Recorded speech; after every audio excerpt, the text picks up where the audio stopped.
आप ये समझ लीजिए कि अगर इस गठबंधन का नाम इंडिया रहता है तो सबसे पहली जो तकलीफ होगी वो तो मीडिया को ही होने वाली है, क्योंकि मीडिया जब हेडलाइंस लिखेगा तो क्या लिखेगा? हर बार उसे इंडिया ही लिखना पड़ेगा। अगर ये गठबंधन हारता है तो लिखना पड़ेगा कि इंडिया हारा, लिखना पड़ेगा इंडिया लूजेज। और हर जगह जब इसके औपचारिक रूप से कोऑर्डिनेशन कमेटी बनेगी, जब इनके कन्वीनर बन जाएंगे, जब इनके पदाधिकारी आ जाएंगे, तो क्या लिखेंगे? मान लीजिए इनका जो कन्वीनर बनेगा, जो भी वो नेता होगा, वो क्या लिखेगा? कन्वीनर इंडिया, या जो पदाधिकारी होंगे coordination committee, member coordination committee India. और अगर ऐसा होगा तो यह बहुत ही भ्रामक होगा और इस तरह इंडिया का नाम इस्तेमाल नहीं किया जा सकता। एक और उदाहरण आपको देता हूं। मान लीजिए 2024 में जब चुनाव के नतीजे आएंगे लोकसभा के, और आप देखते हैं अलग अलग न्यूज चैनल्स पर जो नीचे पट्टी आती है जिसमें चुनाव के नतीजे होते हैं, उसमें पार्टियों के नाम लिखे होते हैं, गठबंधन के नाम लिखे होते हैं। पहले जब चुनाव होता था तो एक जगह लिखा होता था यूपीए, दूसरी जगह लिखा होता था एनडीए, जिसमें हम बताते थे कि यूपीए की जो टैली है वो इतनी है और एनडीए की टैली इतनी है। लेकिन अगर यही नाम रहा तो इस बार हमको लिखना पड़ेगा एनडीए की इतने वोट हैं या इतनी सीटें हैं, और इंडिया के इतने वोट हैं और इंडिया की इतनी सीटें हैं। और अगर इंडिया हार जाता है तो यह भी लिखना पड़ेगा कि इंडिया हारा। तो ये कुछ ऐसी चीजें हैं जो शायद अभी हम कल्पना भी नहीं कर सकते। आज महाराष्ट्र के पूर्व मुख्यमंत्री उद्धव ठाकरे ने कहा कि सारा देश उनका परिवार है। वो इंडिया को बचाने चले हैं। इंडिया को इसलिए बचाने चले हैं क्योंकि सारा इंडिया उनका परिवार है और देश में आजादी खतरे में है, और इसी आजादी को बचाने के लिए सारे विपक्षी दल एक साथ आए हैं। आपको याद होगा पटना में जब इन विपक्षी दलों की पहली बैठक हुई थी, तब हमने कहा था कि ये विपक्षी दल कहते तो ये हैं कि सारा देश उनका परिवार है, लेकिन असल में मानते ये हैं कि सारा देश उनके परिवार का है। तो दोनों में अंतर है। वो कहते हैं पूरा देश मेरा परिवार है, लेकिन असलियत यह है कि पूरा देश मेरे परिवार का है। और आज इसी से मिलती जुलती बात उद्धव ठाकरे ने मंच से कही है। बस फर्क इतना है कि वो देश को विपक्षी पार्टियों का परिवार बता रहे हैं। और लड़ाई हमारी एक पार्टी के खिलाफ या एक व्यक्ति के खिलाफ नहीं है, लड़ाई हमारी नीति के खिलाफ है, तानाशाही के खिलाफ है।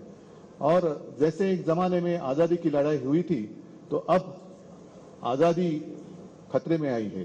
तो इस आजादी के लिए हम सब इकट्ठा आए हैं और पक्का भरोसा है कि हम कामयाब रहेंगे, हो जाएंगे। और देश की जनता के मन में एक डर है कि अब क्या होगा, तो हम इतना उनको एक एहसास दिलाना चाहते हैं, कि विश्वास दिलाना चाहते हैं, डरो मत, हम है। जैसे एक वो पिक्चर आया था मैं हूं ना, वैसे हम है ना, आप क्यों डरते हो, चिंता मत करो। एक व्यक्ति या एक पार्टी मतलब देश नहीं हो सकता, पूरे देश की जनता मतलब देश है, और देश की जनता इंडिया और भारत बनकर सामने आएगी। अपने देश को हम सुरक्षित रखेंगे। अब उद्धव ठाकरे और बाकी के विपक्षी दल आज आप सब से कह रहे हैं कि वो भारत की आजादी की रक्षा करने के लिए इकट्ठा हुए हैं। आजादी खतरे में है असली, यानी अब रोटी कपड़ा और मकान का जमाना जा चुका, बेरोजगारी महंगाई का जमाना भी जा चुका। अब आजादी का दौर है जिसमें आजादी बेची जा रही है और अब गरीबी पर बड़ी बड़ी बातें कही जा रही हैं। लेकिन उसमें भी इस बार का जो सेलिंग पॉइंट है वो है आजादी। आपको आजादी मिल जाएगी। अब आप खुद समझ लीजिए कि क्या आपकी आजादी कहीं गिरवी रखी हुई है? क्या आपको आजादी नहीं है कुछ भी लिखने की, कुछ भी पहनने की, कुछ भी कहने की? लेकिन ये सोशल मीडिया की कंपनियां और अब हमारे देश के नेता आपको उसी आजादी को वापस आपको बेच रहे हैं। विपक्ष के जो नेता आज बेंगलुरु में गरीबी हटाने की बात कह रहे थे, समाजवाद की बात जो करते हैं बार बार, बहुत सारी पार्टियों में तो समाजवाद का जिक्र भी है, और ज्यादातर जो ये नेता हैं ये गरीबों की राजनीति करके ही यहां तक पहुंचे हैं। लेकिन आज जो लोग बेंगलुरु में आए, ये सारे समाजवादी नेता, गरीबों के मसीहा, उनमें से ज्यादातर नेता प्राइवेट चार्टर्ड प्लेन से बेंगलुरु पहुंचे थे, यानी अपने अपने प्राइवेट प्लेन से ये बेंगलुरु पहुंचे हैं। राहुल गांधी और सोनिया गांधी प्राइवेट प्लेन से बेंगलुरु पहुंचे, अपने अलग प्लेन से, आप देख सकते हैं तस्वीरें। अखिलेश यादव भी एक प्राइवेट जेट से लखनऊ से बेंगलुरु आए, वो अपना हवाई जहाज लेकर आए थे। ममता बनर्जी अपना हवाई जहाज लेकर आई। बिहार के मुख्यमंत्री नीतीश कुमार वो अपना हवाई जहाज लेकर आए। उस हवाई जहाज में उन्होंने लालू यादव को भी बैठा लिया और उनके बेटे को भी बैठा लिया जो उनके डिप्टी चीफ मिनिस्टर हैं। अरविंद केजरीवाल और पंजाब के मुख्यमंत्री भगवंत सिंह मान ये भी प्राइवेट प्लेन में बैठकर आए। अरविंद केजरीवाल तो गरीबों की बात करते हैं, लेकिन ये भी प्राइवेट प्लेन में आए। उद्धव ठाकरे भी प्राइवेट प्लेन में आए और शरद पवार भी प्राइवेट प्लेन से मुंबई से बेंगलुरु पहुंचे हैं।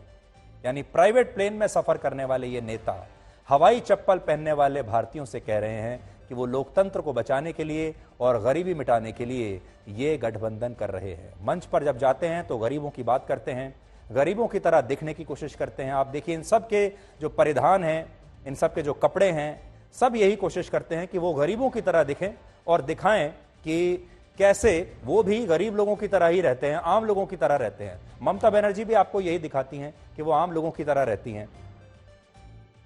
अब आपको आंकड़ों की मदद से टीम एनडीए और टीम इंडिया के बारे में कुछ बातें बताते हैं। ये दोनों टीम आपके सामने है। ये लड़ाई एनडीए के 38 और विपक्ष के यानी टीम इंडिया के 26 दलों के बीच है। एक में 38 खिलाड़ी हैं, एक में 26 खिलाड़ी हैं।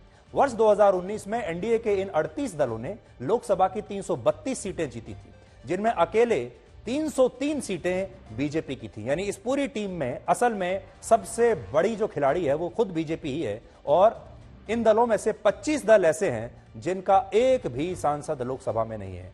यानी ये जो एनडीए की टीम है इसमें 25 तो ऐसी पार्टियां हैं जिनका एक भी एमपी नहीं है लोकसभा में। विपक्ष के 26 दलों के पास लोकसभा में 142 सीटें हैं मिलकर, जिनमें से 10 सीटों का लोकसभा में 10 पार्टियों का लोकसभा में एक भी सांसद नहीं है। और 5 पार्टियां इनमें ऐसी हैं जिनका एक सांसद लोकसभा में मौजूद है।